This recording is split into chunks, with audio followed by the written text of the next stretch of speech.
Howdy. Welcome back to One Rental at a Time. I am here at the Center for the Blind at the One Rental at a Time event in 2026. Hope to see you here in 2027. I am with Corby.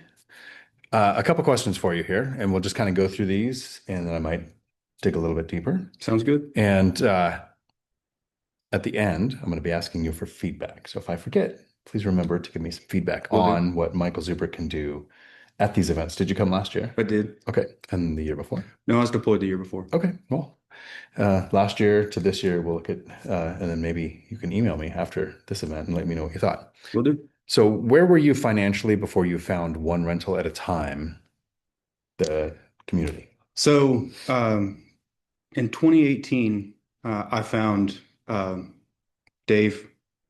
Last name's ran away from me.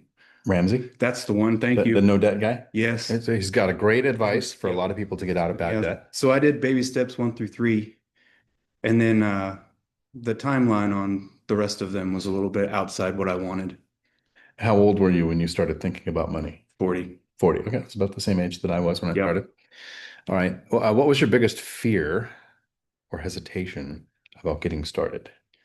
I mean, growing up, it was always, you know, in my head, and I grew up religious, Bible, all that stuff. Like rich equaled bad. Okay. And so, I don't want to be bad because you're supposed to be good and all these things you've learned throughout your life. And it took a while to break that stereotype in my head. That's ironic. Dave Ramsey, also very religious, Hmm. and a lot of his teachings are literally from the Bible Yep. on how to be better with money. So there's some breakdown from Bible to the people in the congregation, Right. somewhere in there. So you found Dave Ramsey. What was the moment that made things click? Like maybe after you found One Rental at a Time, when you decided that after baby step 3, because I like baby steps 1, 2, and 3, and 7 up Hmm. from Dave Ramsey. Right. I think it's everything in the middle that gets a little muddy for me. But I think everybody should be pursuing those first 3 and the last one. But when you started watching One Rental at a Time, or however you found, how did you find One Rental at a Time? Your bigger pockets. Okay, good. Yeah. Brought you in. You did. Nice. I used an interesting tool in my Bigger Pockets interview when I was presenting One Rental at a Time, because asking me, what year is your favorite book? Hmm. I said Michael Gruber, Yep. so that David Green would correct me to Mhm. point out he's a known author. Right. So that was pretty good. And now Zuber's been on the Bigger Pockets Money podcast and presented at BPCon in October. So we got the One Rental at a Time community spreading out that way. So it's glad it brought you in to that. Uh, what was your aha moment when it just started to click for you? Honestly, it was in the middle of COVID. I was watching the channel, and at the time I was in Washington, D.C. And so I was studying my market, and I found a property that I could make work when I left it. And so I bought it, and I wound up with 2 roommates in that house. And it was like, wow, this is really nice. I should do this more often. So how did that impact your housing cost? It reduced it by $2,000 every month. Okay. And the payment was, I think it was right around 3. Is there anything else you could have done that would have added $2,000 a month to your ability to save other than the house hacking? Not that's realistic, no. Not the realistic, right? I mean, we try to get better jobs, try to get promotions, Mhm. and just can't count on it. And it seems like something we can control. Was there ever a specific video or a lesson or something that you changed that had the biggest impact on you? I don't think so. Not that I recall. Nothing stands out this far removed from that time in my Okay, life. so nothing where you It was just like, like was that is the this? thing that did Was it to this? me. No, Yep, really. okay. Uh, I mean, I don't know if that's a fair question because I don't think I've ever thought of that myself. It Right. was a series of unfortunate events that made me Hmm. rethink everything. Or maybe fortunate events. Yeah, some of them towards the end. Yeah, Yeah. exactly. Uh, what results have you seen since you joined the One Rental at a Time community? Well, now I have 2 properties. That one in Virginia I actually sold to the tenants that I had in place. It was the right human decision. It was Okay. the wrong financial decision. But, that happens. Yeah, You do what's right and not necessarily what's right for you. exactly. I think that was an interview question on the police force. It was, in your own words, what is integrity? It's Yeah. like doing what's right when it doesn't feel like, was Right. my answer. Yeah. Uh, Something like that. Not sure why they hired me. But so you have the two rentals now. Um, how are they doing? Well, honestly, it's a struggle. The one in Oklahoma City, we just got done with the boot camp, Matt's boot Okay. camp. It was my second, so Yeah. I knew what I was going into. Okay. Right when we started it, one of my best friends in Oklahoma City is running it, and his niece moved in about the same time her daughter uh, got diagnosed with cancer. So it was like, wow. So somehow other people's problems became yours because you Yes. own the property that they're in. Right. That is a struggle that we almost all face at some Hmm. point.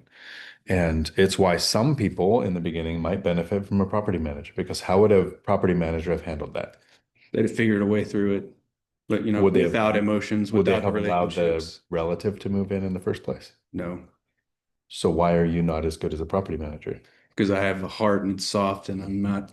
So it's either get a property manager or learn that this is a business and you're not Mhm. here to white knight rescue everyone out there. Right. The lease is the lease. Something we all struggle with, Yeah. yeah.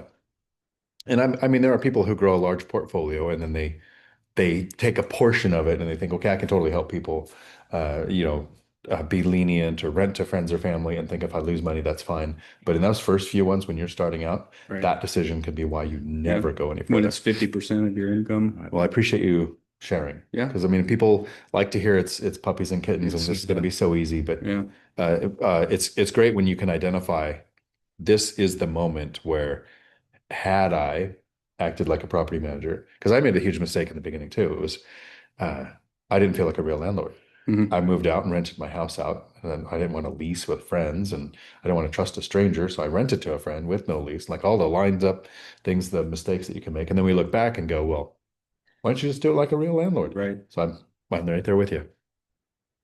What's something that you do now that you didn't even know existed before you found the one rental at a time community? Ooh. Honestly, the small multifamily, like I didn't know that was a thing. I didn't know it was a niche.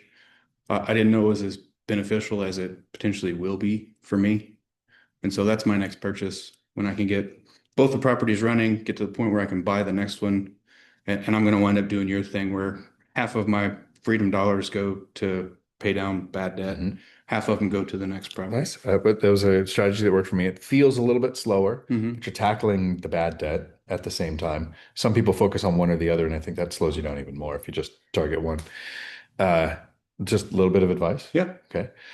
A lot of people think single family rentals. I like those. That's what I want, but they don't cash flow in my area. So I also shifted to small multifamily, where Right. in my market, they do cash flow. There are markets where single family perform better than small multifamily. So you need to know your market. But there's an asset class that most investors skip because investors say small multifamily, duplex, triplex, fourplex, that's my search.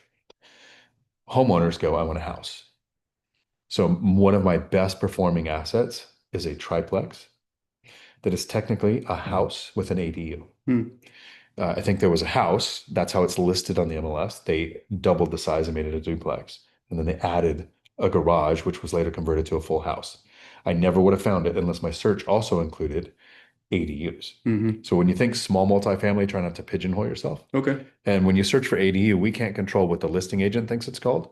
So your search is everything from Right. ADU, DADU, JADU, accessory dwelling unit, auxiliary dwelling unit, granny flat, mother-in-law house. Like, what is casita? Like, wherever you live, there's Yeah. a term for it. Search for all of those, and whichever is the best one that pops up, that's what you go for. Appreciate that. How has your life or mindset changed since you've started investing? Honestly, it's been, what can I go out and make happen instead of what's happening to me? Yeah. Okay. A lot more my decision. I can do this. I recently just found the Stoics for, learning and I just gave the Stoic Marcus Aurelius to my son, that nice. book. Yeah. Yeah. So it's all, what can I control and what I can't control, you do the best you can to take care of it. Okay. And so this is kind of a follow-up question. Mhm. So it's now that you're looking at life differently that way. So You started thinking about money at 40. So before 40, you expected life to go one way. Right. Now, how do you expect it to go?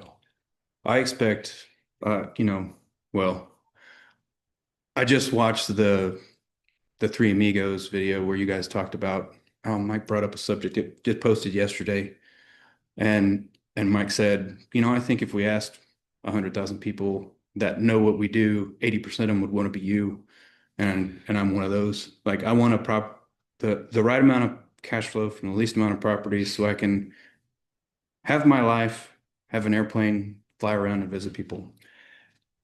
You ever have those occasions where somebody says something to you and like 3 days later you think of the best response, Yeah. and in the moment you just know you never would. Yeah. So my response that I came up with after we recorded that video, Uh-huh. which I would have loved to have in the video, is I want to be me too, Right. with their knowledge. Oh yeah. They have improved Yeah. my portfolio, my Hmm. cash flow, my systems, my Yeah. life, because the things that Matt teaches and the way Mike thinks has made me turn my portfolio into the most time freedom from the smallest portfolio.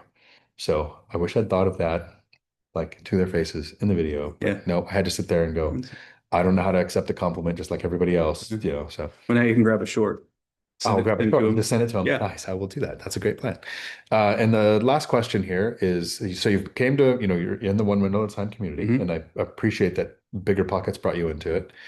Uh, you've been to two of the annual events now.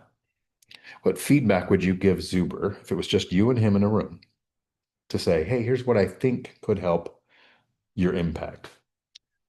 Um, Honestly, there's not much that I would point out, but originally when I heard last year, when I heard about the um, podcast room, I thought it was going to be like, I think kind of the way Matt's running it this year, it's, like two non-core people from the one rental at a time that have smaller channels that are getting together to have a conversation for their channels. Okay. But, not necessarily Matt giving interviews or you giving interviews or Mike giving interviews, but like, um, gosh, I can see his face. The old guy, REI, Frank. Frank, like Frank, his channel's smaller, like him or Mhm. Mikey or, that level of people getting in there and having those conversations, which Stuff would mean another room for him. another room or not my room. So Yeah, maybe this maybe. is a this year thing because I, Mhm. I I tried to do this year one, but it was so unorganized, and we didn't have a space, so it was a lot of bad echoey sound, and Right. so a lot of those videos didn't even make release. But I like the idea of because one thing that somebody pointed out recently that's missing from Bigger Pockets is they became famous because they would ask a newer person questions and then shut up. Yeah.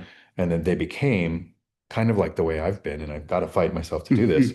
The newer investor or the newer person on the channel says something, and then they give a relatable story. Right. Because that's how we communicate as humans, but that's not what the viewer wants. The viewer wants to know what's working for you, Right. starting at 40, getting to two rentals, having your challenges. Like that's the information that's going to help them the most. And so that's great feedback. Thank you. Absolutely. All right. I will hope to see you next year. Oh yeah. He said it. He said next year while he was on stage. So he can't stop doing this year. He did. So I got him to commit to, well, not me. I Mhm. heard him, same thing, Right. commit to at least, I think, 5 years. Okay. So we've got some more time to convince him to keep going. Nice. Thank you.